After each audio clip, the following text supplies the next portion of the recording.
and welcome to Maximum Disc, a show where I celebrate physical media and talk about films that I own on Blu Ray and 4K Blu Ray. I'm James Adamson, I'm a co-host on the Double Reel Film Podcast.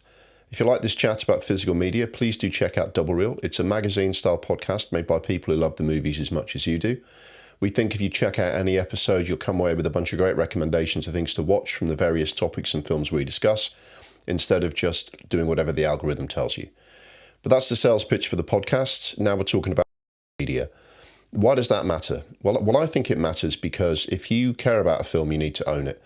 I think people have started to notice recently that you can't rely on the streamers to make the films that you really care about available. Even if they do, they are often cut, or certainly not the proper version or director's cut that makes the movie work, the one that you really want. And it certainly isn't going to look and sound its best on a compressed internet file being streamed down a pipe to your telly. So what you really want is to own the films you really love on a disc, physical media. There's no compression, there's no buffering. You just get the real thing the way the director intended, hopefully. And I just like to talk about one film per episode, just a little chat, you and me, talking about a film. Obviously, you're here to talk about, or to hear me talk about, the sound and video. Is that good enough? Is it a good reproduction of the original film? Is it how you remember it when you went to see it at the cinema?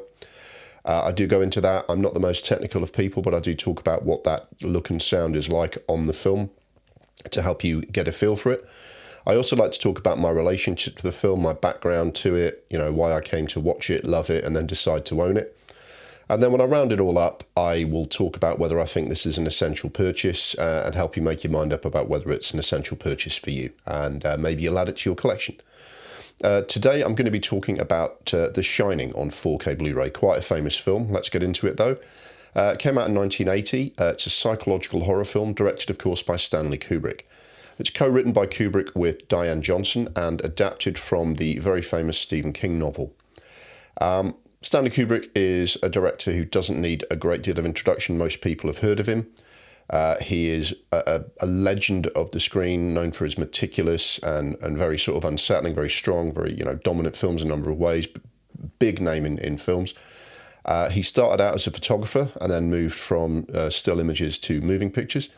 He made 13 films in a career spanning from the mid-1950s through to 1999, with his final film Eyes Wide Shut. It probably should have been more films than that, but as his career went on, he started to leave longer and longer gaps between films. 5 years from Barry Lyndon to The Shining, then 7 years to Full Metal Jacket, then 12 years to his final film, Eyes Wide Shut. So he's known for things like 2001 and Doctor Strangelove. He's known for having quite an acerbic style.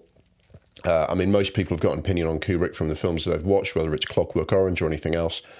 He's certainly not one for easy viewing that you can just kind of turn on and not think about. These films are pretty powerful stuff one way or another. The cast famously includes Jack Nicholson in the lead role, somewhat iconic these days, for better and worse. Robert Altman's stalwart Shelley Duvall plays Jack Nicholson's wife in the film, and Danny Lloyd, a child actor, plays the son. The legendary musician singer Scatman Crothers has an important supporting role. The rest of the cast is a target-rich environment for film nerds like me who like to spot actors they recognise from other films. Joe Turkel from Blade Runner, Tony Burton from Assault on Precinct 13 and the Rocky films, and Barry Nelson has a brief part in the film, who is the answer to the quiz question, who was the first actor to play James Bond on screen? The cinematography is by John Alcott, who previously worked with Kubrick on 2001 Clockwork Orange and Barry Lyndon, the latter of which won him an Oscar. So if Kubrick wants to work with someone 4 times, he must have, as a minimum, very, very good technical credentials. Of the large team that worked on the sound editors were Dino DeCampo, Jack T. Knight and Winston Ryder. The score is probably the most famous part of the sound and has a huge influence on the film. It was composed by Wendy Carlos and Rachel Elkind. I've got to admit I only knew them from this film initially, but when reading up about this film, looking up information about it, I found out that Wendy Carlos had previously done the score for Clockwork Orange, providing synthesizer compositions to go with the various classical pieces by the great Ludwig van. And she also composed the score for Tron. Rachel Elkind was producer and collaborator with Wendy Carlos and was seen as very important to her music and credited as co-composer here. The thing probably to bear in mind for any technical information about the film is that Stanley Kubrick was so in charge of all the details of his films that he would have had a large part in every aspect of the usual things that I talk about in an episode, whether that's the cinematography, the sound, all of those things, to the extent that, Kubrick actually supervised the special effects himself for 2001, the only Academy Award he ever won. And he actually acted as his own director of photography on Spartacus when the cinematographer that was hired to do the film wouldn't do what he was told. So all of these people deserve a great deal of credit for their very strong contributions to this film, but bear in mind that Kubrick really was the puppet master here. In terms of awards and nominations, this film was very, very overlooked at the time that it came out, especially so given its reputation now as one of the great horror movies. Even though that's debated, people do recognise The Shining as a very strong piece of work these days. Horror films tend to get very little love from Oscars on the whole, and Kubrick could occasionally rub Academy voters up the wrong way with this film, so it's not surprising they didn't get any nominations there. But it got so few nominations anywhere in the world. I think when you go on IMDb, especially for more recent films, now you've got so many awards ceremonies. You can talk about films getting like 300 nominations. This got a total of 9 that IMDb records, and 2 of those were the Razzies. This was actually nominated for Worst Director and Worst Actress at the inaugural Razzie Awards in 1981 because the 12 people involved in that award ceremony at that time were Stephen King fans and didn't like the adaptation, of which more later. It did, however, get 4 nominations from the Saturn Awards, which specialises in genres such as horror. It's one of the few sort of well-known award shows that give films like that the credit they deserve. And it won 1 Saturn Award, Scatman Crothers for supporting actor. A quick summary of what the film is about, in case you didn't know. It's based on, as I said, on a Stephen King novel. The Stephen King novel is very much a supernatural horror film about a family who spend the winter looking after a hotel. Each year this hotel closes for the winter because it's so remote and snowbound. While there, the main character who is wrestling with his demons of addiction particularly was what Stephen King was writing about. And the hotel is full of malign supernatural forces which go after Jack, the main character, but also Danny, his son, who has psychic powers. And it becomes a terrifying place to be trapped for the winter, and everything goes sort of mad and crazy and wrong. The film adapts that, Kubrick takes that and makes it more psychological. It's more ambiguous about it, but it still has the same basic plot line in which Jack Nicholson plays Jack Torrance, a former school teacher, now would-be writer, who takes on the job of being the caretaker of the hotel for the winter so that he can work on his book. His wife, played by Shelley Duvall, comes with him, as does their son, Danny. No one explains what his schooling is going to look like over the course of the winter, but don't get into that. This film has a certain dreamlike quality anyway. And they get shut up in the hotel. Before they leave, Halloran, the head chef at the place, played by Scatman Crothers, makes a psychic connection with Danny the boy, who can seem to read minds, see the future, see the past. And then they're on their own, and over the course of the winter, Jack goes slowly mad, loses his mind in the room. All sorts of strange phenomena occur in the room, which could all be in his head or could be real supernatural activity. Terrifying things occur. Jack Nicholson with an axe screaming through a door. Here's Johnny. You'll have seen the trailers. You'll have seen even if you haven't seen the film, I think you're aware of some of the content of this. It's a very strange, unsettling, weird film. Stanley Kubrick, it sets out to make everyone watching the film feel as uncomfortable as he possibly can, which I guess is the purpose of all horror films, really. My background with the film, it starts with Stephen King. I read a number of his books. I didn't get round initially to watching The Shining. I hadn't read the book before I saw the film. I don't know why that is. I used to read things like, Firestarter and the Tommyknockers and a lot of the, a lot of the books that were out in the 80s. Shining's one of his earlier books, but, I knew of The Shining. I knew of the film. I got round to watching the film, I guess I would have been 18, 19, something like that. Found it very frightening. There's some terrifying scenes with like a pair of ghostly twin girls and rivers of blood, drenching the hotel. Lots of striking, scary images. It really worked for me. Absolutely loved it. I was aware of Kubrick as a budding film nerd, and the more I got into films, the more I got into him and his films. This may even have been the first film of his that I saw, or there's probably a dead heat between that and Full Metal Jacket, which was very much a big film in the 80s. The Shining itself, like all his films, has got so many stories and details around it. Changes from the novel that Stephen King didn't like.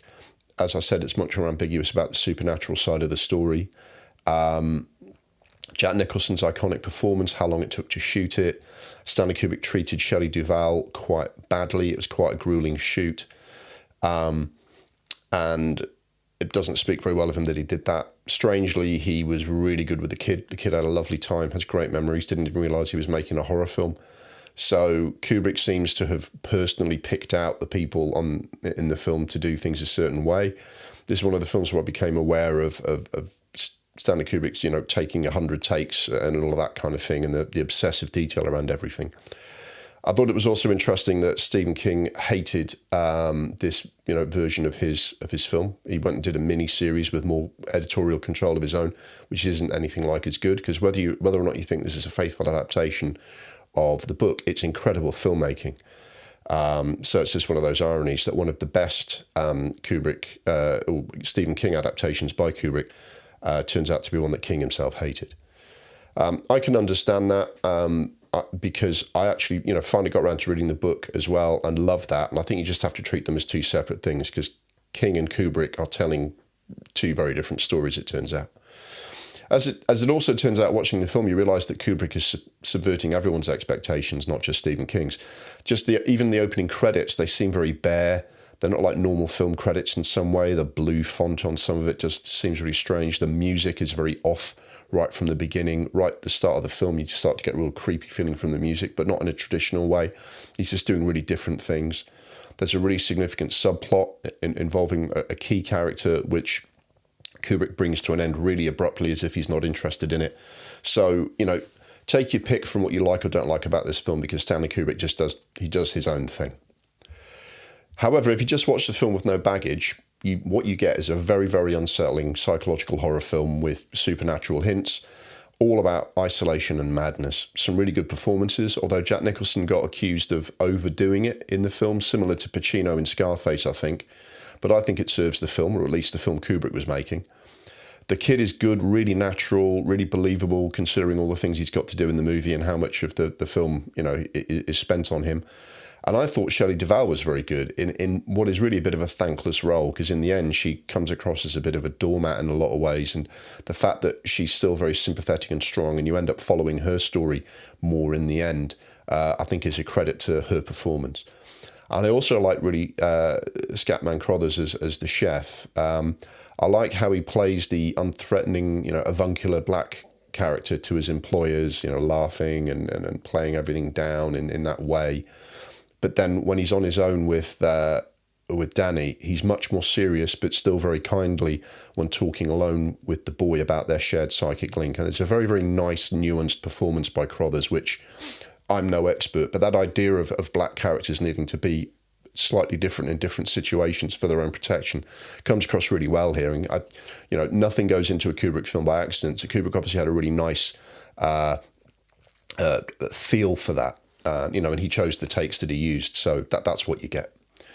I owned this previously in Blu Ray, and still do. In fact, I have a Blu Ray collection of about 6 or 7 Kubrick films. Looks really good on that Blu Ray, but I felt like this was a 4K worth investing in. There's several Kubrick films which I've done that already. I may end up doing more because his films are so detailed. I figure that 4K is going to yield something I hadn't seen before, and that's what I did. Now, talking about the disc. It's the standard UK 4K release. There's no slip cover in the version I got. I know some collectors prefer to have that. It's a 2-disc edition. It's got one 4K disc with the film on it and one Blu-ray disc with the film on regular HD and most of the special features. Speaking of those special features, they include... it's got a really interesting commentary on both discs, in fact. Because I think this edition obviously, comes after Kubrick's death. You don't get him, you don't get any of the cast, but what you do get is you get Garrett Brown, who's the inventor of the Steadicam. Now that's pretty ubiquitous these days, but I think Steadicam was a lot newer when this film came out and is very important to how the film was shot. And the other person on the commentary is film historian John Baxter. So you get two people with a very interesting, different perspective on the film watching it.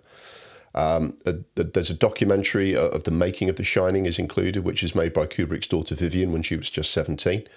So it's interesting to have that as well. And there's also some featurettes of different aspects of the film. It's a relatively standard offering on the extras, which may not be enough for some people. You might instead, if you're that way, want to seek out the Film Vault edition, which is a steelbook and has tons and tons of extras, lots of material, physical and virtual, on the discs and in the packaging, which you should find more satisfying. I'm a bit more austere in my attitude to Blu-rays and that sort of thing. I don't need a lot of extras. And for the difference in price between a standard edition and a big collector's edition, you could buy at least 3 books about Kubrick and The Shining. If you are interested in a book about Kubrick, by the way, my recommendation is the Kubrick Archives, which has over 700 pages of amazing content about him and all his films. But this isn't a book show, it's a film show. So now to the video. You will be completely unsurprised to hear that a Stanley Kubrick film looks absolutely amazing on the new improved format that's available. And there'll be 2 reasons for that. One, Kubrick has, I'm sure, got all sorts of instructions, and his estate, his wife, other people who worked with and for him and look after his estate and his legacy now, they play out his instructions to the letter, as far as I understand it, to make sure that if someone brings out a video version of his film, it's got to be done absolutely properly. And Stanley Kubrick's version of properly is pretty exacting. Going off on a tangent here a bit, but there's a really interesting radio drama on Radio 4 or BBC Sounds, it's probably still on there, about the guy who was hired to do the trailer for Full Metal Jacket and how many different versions and how many trips to Hertfordshire he had to undertake to do that, and was exhausted by the end of it. And at the end of it, you think, well, if that's what goes into a 2-minute advert for Kubrick's films, imagine what goes into his actual films.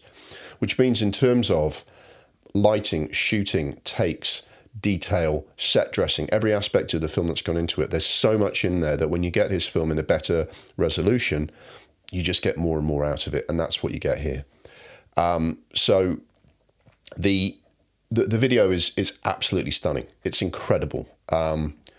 The colour red is, especially given the amount of blood that's in this film, very, very important. And you've never seen red like in this movie. I'm not kidding. It's absolutely unbelievable. And the sheer detail, the weird, strange, awkward decor of the 70s, 80s hotel, the carpet that I think Kubrick had put in on purpose because he wanted to really make people feel weird and sick when they were watching the movie. All of it comes out. You kind of see, the stubble on Jack Nicholson's chin and a bit of fluff on his jumper to a degree that you've never seen it before. I don't think he ever shot anything in 70mm except maybe Spartacus, but just on 35mm with his just the sheer amount of work that he puts into every frame of a film.